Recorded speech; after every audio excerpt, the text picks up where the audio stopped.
지난 11월 삼성전자 이재용 부회장이 5년 만에 미국 출장길에 올랐다는 소식에 국내는 물론 해외 언론까지도 큰 관심을 보였습니다. 이재용 부회장은 마이크로소프트, 아마존과 같은 글로벌 기업의 CEO들과 잇따라 회동을 갖고 미국 텍사스주 반도체 공장 건설에 20조 원 투자를 결정하고 돌아왔습니다. 그런데 얼마 지나지 않아 삼성전자를 비롯한 국내 반도체 업계는 물론 대한민국 경제에도 큰 보탬이 될 기분 좋은 소식이 전해졌습니다. 세계 최대 통신 반도체 기업인 미국 퀄컴의 차세대 반도체 칩셋을 삼성전자가 독점 생산하게 된 겁니다. 스마트폰의 두뇌라고 할 수 있는 애플리케이션 프로세서는 영어 앞글자를 따서 AP라고 부르는데요. 퀄컴은 지난해 글로벌 AP 시장에서 애플을 제치고 31%의 시장 점유율을 기록하며 세계 1위를 차지한 기업입니다. 스마트폰이 등장하기 전 2G 시절부터 휴대전화를 쓰신 분이라면 전화기 겉에 반드시 붙어있던 퀄컴 스티커를 본 적이 있으실 겁니다. 1985년에 설립된 퀄컴이 비약적인 성장을 거둘 수 있었던 이유는 GSM 방식과 함께 2세대 이동통신 기술의 두 축을 이뤘던 CDMA 원천 기술을 갖고 있었기 때문입니다.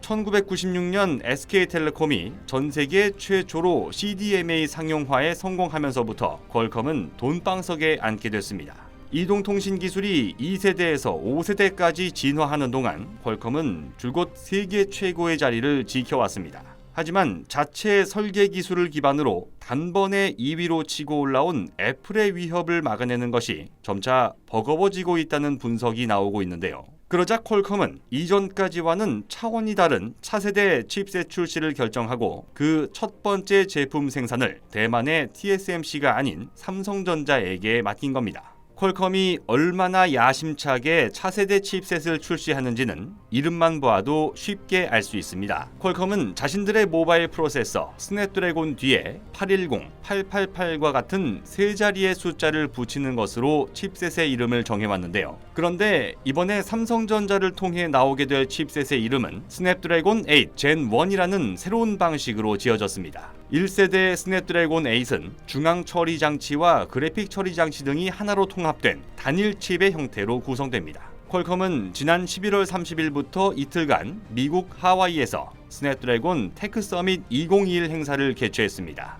이곳에서는 퀄컴의 차세대 칩셋 스냅드래곤 8 C제품이 등장하면서 그 성능에 대해 관심이 집중됐는데요. 퀄컴의 기존 모델인 스냅드래곤 888보다 30%가량 주요 성능이 향상된 것으로 전해졌습니다. 그러나 삼성전자의 독점 생산 소식이 알려지자 대만을 비롯한 일부 해외 언론에서는 퀄컴이 차세대 칩셋 생산 물량의 일부를 TSMC에 넘길 수도 있다는 가능성이 제기되고 있습니다. 이들은 2015년 아이폰 6 시리즈에 탑재된 애플의 A9 프로세서를 사례로 제시하며 당시 삼성전자가 만든 칩보다 TSMC에서 만든 칩의 성능이 더 우수했다는 얘기를 하고 있는데요. 당시 애플은 성능 차이가 거의 없다는 사실을 공식적으로 발표했습니다. 따라서 일부 생산량 이전 가능성 기사는 삼성전자가 퀄컴 차세대 반도체 생산을 전량 수주한 데 따른 위기의식에서 나온 것이 아니냐는 의견도 힘을 얻고 있는 상황입니다. 한편 이재용 부회장은 이러한 상황 속에서 중동 지역 출장길에 나서며 다시 한번 세간의 주목을 받고 있습니다.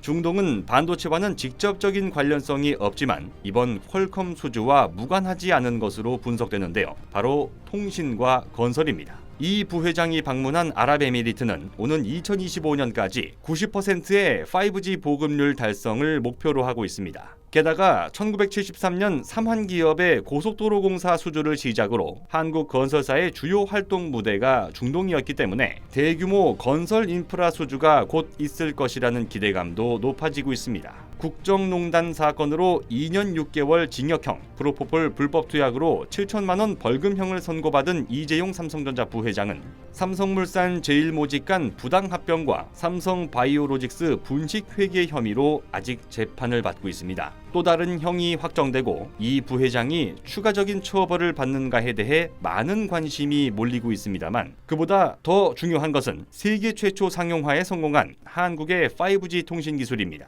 퀄컴 차세대 칩 수주에 이어 5G 인프라 사업까지 더함으로써 한국의 통신 기술이 전 세계에서 영역을 확장할 수 있는 계기가 될 수 있기를 바랍니다. 곧 새로운 내용으로 다시 찾아뵙겠습니다. 좋아요 버튼과 구독 버튼을 눌러주시면 더 좋은 내용으로 보답하겠습니다.